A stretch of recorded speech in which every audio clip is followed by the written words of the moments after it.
So my first question is how to remain fit and fine every time.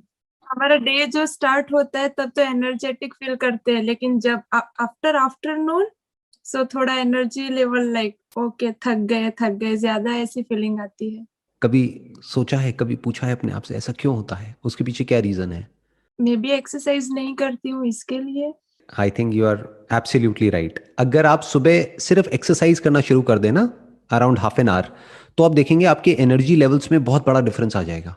तो अगर कुछ basic सी भी exercise आप शुरू कर देना, यानी डेली सिर्फ आधा घंटे के लिए आप योगा ही कर लें और प्राणायाम कर लें, तो आप देखेंगे आपके एनर्जी लेवल में बहुत डिफरेंस आ जाएगा पूरे दिन के लिए। क्योंकि होता क्या है कि जब हम सोते हैं ना, तो नॉर्मली जिस तरह के मैट्रेसेस पर हम सोते हैं वो बहुत ही कंफर्टेबल होते हैं। अब हम ऐसा तो है नहीं कि मिट्टी पे सो रहे हैं, घास पे सो रहे हैं, ऐसा तो है नहीं। तो जो मैट्रेसेस हैं वो बहुत कंफर्टेबल हैं, उसकी वजह से हमारी जो स्पाइन है, उसकी जो पूरी पोजीशन है वो ऐसी हो जाती है कि बॉडी स्टिफ हो जाती है सुबह तक। राइट, जब सुबह उठते हैं तो नींद नींद सी आ रही होती है, ऐसा लगता है नींद पूरी नहीं हुई है और बॉडी में स्टिफनेस होती है, वो कई बार हमको पता भी नहीं होता है। वो फिर जब आप योगा करेंगे और कुछ बेसिक सी एक्सरसाइजेस करेंगे तब आपको काफी बेनिफिट होगा। I have 8 o'clock timing for job, so वो एक्सरसाइज का शेड्यूल फिक्स नहीं हो पाता है. बेसिकली क्या है कि अगर जॉब का आपका टाइम 8 बजे का है तो थोड़ा और जल्दी उठना पड़ेगा, और शुरू में आप मे बी आधा घंटा ना करके अगर 15-20 मिनट भी योगा कर लेते हैं तो मैसिव डिफरेंस आ जाएगा आपके एनर्जी लेवल्स में। दूसरा जो है इसमें एक बहुत बड़ा फैक्टर है वो है आपकी डाइट का, कि आप क्या खा रहे हैं, किस तरह से खा रहे हैं। कहीं ऐसा तो नहीं आप ब्रेकफास्ट को स्किप कर रहे हैं, वो भी बहुत मैटर करता है। उसकी वजह से भी हमारे एनर्जी लेवल्स डाउन हो जाते हैं। यूजुअली क्या कहते हैं कि जो ब्रेकफास्ट है वो हैवी होना चाहिए, लंच थोड़ा हल्का होना चाहिए और डिनर बिल्कुल लाइट होना चाहिए। हम इसका उल्टा कर देते हैं। तो एक डाइट का एक बहुत बड़ा रोल है, एक एक्सरसाइज का बहुत बड़ा रोल है, और ओवरऑल जिस तरह से आप सोचते हो उसका बहुत बड़ा रोल है। और एक और जो बहुत बड़ा फैक्टर है जो हर कोई मिस करता है almost, that is 1/3 of your life is spent on your mattress.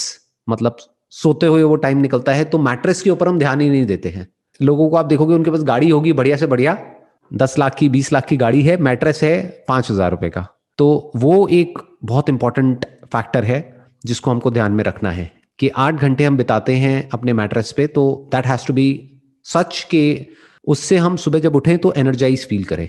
तो मैट्रेस को थोड़ा ढंग से चूज करिए जो कि आपकी बैक के लिए, स्पाइन के लिए अच्छा है। थोड़ा अगर उसमें आप इन्वेस्ट कर भी रहे हैं तो that's overall good for your health. उससे भी आप देखेंगे काफी फर्क आएगा आपकी एनर्जी लेवल्स में। क्योंकि अगर रात को नींद अच्छी आती है ना तो अगला दिन हमारा पूरा अच्छा निकलता है। तो ये तीनों चीजें हैं जो बहुत इंपॉर्टेंट है, that is your sleep, your diet and your exercise. ये 3 चीजों का आप ध्यान रखेंगे तो एनर्जी लेवल्स में बहुत मेजर डिफरेंसेस आएंगे। How can one avoid street food or canned food? For example मैं ग्रोसरी करने जाती हूँ, उसके पहले डिसाइड करती हूँ कि हेल्दी ऑप्शंस रखती हूँ, फिर वहां पे जाके कुछ अनसन चीजें देखती हूँ तो पहले वही वहां पे ही हाथ जाता है और वही ज्यादातर लेके आती हूँ. चाहे इंसान हो चाहे जानवर हो, सभी में एक प्रॉब्लम है छोटी सी। वो क्या है कि जो भी जिसका खाना है, यानी जो जिसको पसंद है, वो जैसे ही हमको दिखता है या उसकी स्मेल आती है तो हमारे मुंह में सलाइवा बनने लग जाता है, जैसे बोलते हैं ना, मुंह में पानी आने लग जाता है। फिर हमारी जो ब्रेन है वो कुछ ऐसे केमिकल्स रिलीज करती है कि हम चाह करके भी अपने आप को रोक नहीं पाते हैं। तो इसका सोल्यूशन क्या है? ऐसी चीजें देखो ही मत। यानी there is no need to go to a grocery store for that matter. आज की डेट में तो वैसे ही सब कुछ ऑनलाइन है। तो ऑनलाइन पहले से ही सिलेक्ट करके रखो कि मुझे ये चाहिए, ये नहीं चाहिए। पहले से ही प्री ऑर्डर करके रखो और प्री स्टॉक करके रखो जो हेल्दी है। आप ऐसी जगह जाओगे जहां पर आपको पता है कि वो आपकी वीकनेस है, आप बार बार उसको देखोगे तो आपका मन करेगा कि बार बार मैं वो ही खाऊं। आप बार बार घूम फिर के फिर वहीं पहुंच जाओगे। तो इसका बेस्ट सोल्यूशन क्या है कि ऐसी चीजों को देखो ही मत। जैसे बोलते नहीं है, कहावत है कि जिस रास्ते जाना नहीं है उस तरफ देखना ही क्यों है। वो ही आप ऑर्डर करिए ऑनलाइन, और उसको भी आप रीऑर्डर कर सकते हैं। मतलब you don't have to search for it again and again, क्योंकि जब सर्च करेंगे जा करके आप ऑनलाइन किसी भी वेबसाइट पे तो फिर कुछ आने लग जाएगा, फिर आपका मन करेगा चलिए ये भी मंगा लेती हूँ, ये भी ये भी ये भी, फिर वो एक ट्रैप बन जाता है। तो बेसिकली आपको क्या करना है, एक अपना एक लिस्ट बना लीजिए कि ये चीजें मुझे खानी है और ये नहीं खानी है। तो जो खानी है उसको आप एक बार ऑर्डर कर देंगे, अब वो आपके ऑर्डर्स में आ गया है। तो ऑर्डर्स में जाइए, वहां से जाके रीऑर्डर कर दीजिए। फास्ट भी हो जाएगा, जल्दी भी हो जाएगा, और इधर उधर दिमाग भी नहीं जाएगा, ना ऑनलाइन ना offline. Definitely I can try. So आपकी एक वीडियो में बताया था कि पहले आप मोटे हुआ करते थे, फिर एक एग्जाम्पल दिया था कि chewing food 32 times one byte, तो उससे ही काफी डिफरेंस है और आप अच्छा फील करने लगे। तो क्या वो चूइंग 32 टाइम्स उससे बॉडी वेट गेन होता है? उससे बॉडी वेट गेन नहीं होता है। आप ये कह सकते हैं ना तो गेन होता है ना लूज होता है। उससे बेसिकली हमारा मेटाबॉलिज्म ठीक हो जाता है, खाना प्रॉपरली डाइजेस्ट होता है। यानी कि क्या, जब हम प्रॉपरली च्यू करते हैं, अब हमको गिन करके च्यू नहीं करना है। बहुत सारे लोगों ने क्या किया, गिनना शुरू कर दिया, खा रहे हैं और मन में गिन रहे हैं 1 2 3 4 वट एवर। वो बड़ा फनी हो जाएगा। आप किसी के साथ में हो, कहीं पे डिनर कर रहे हो, तो अगर कोई आपका बॉयफ्रेंड है या गर्लफ्रेंड है, वो तो छोड़ के भाग जाएगा या भाग जाएगी वट एवर। वो कहेंगे ये पागल है, ये पता नहीं क्या करता रहता है, क्या करती रहती है, वट एवर। तो इसका मतलब क्या है कि आपको धीरे खाना है, प्रॉपरली पहले जुगाली करनी है मुंह में। जैसे गाय भैंसों को आपने देखा होगा, वो जुगाली करती हैं काफी देर तक, फिर खाती हैं। You should give time to your meal, क्योंकि अल्टीमेटली जो भी आप काम कर रहे हो, कर क्यों रहे हो? खाने पीने के लिए और जिंदा रहने के लिए। जिंदा कैसे रहोगे? खाने पीने के लिए, अपना पेट भरने के लिए। कोई भी जानवर हो, इंसान हो, काम क्यों कर रहा है? अगर उससे पूछो भाई क्यों, वाई आर यू वर्किंग, तो वो कहेंगे अच्छा खाने के लिए, रहने के लिए और पहनने के लिए, अपने लिए और अपनी फैमिली के लिए। तो खाने पे ढंग से टाइम स्पेंड करना तो बनता है ना, कि मतलब जब आप खा रहे हैं तो आराम से खाने पर मेडिटेशन करिए। जो लोग मेडिटेशन करते हैं ना, आंख बंद करके और मानो बैठे हुए हैं और कुछ भी अपना मेडिटेशन कर रहे हैं, उल्टी सीधी लाइटें देख रहे हैं, यहाँ पे ये कर रहे हैं, वो कर रहे हैं, व्हाटएवर। इससे बेटर ये है कि जो भी आप काम कर रहे हो वो ध्यान से करो। That is real meditation.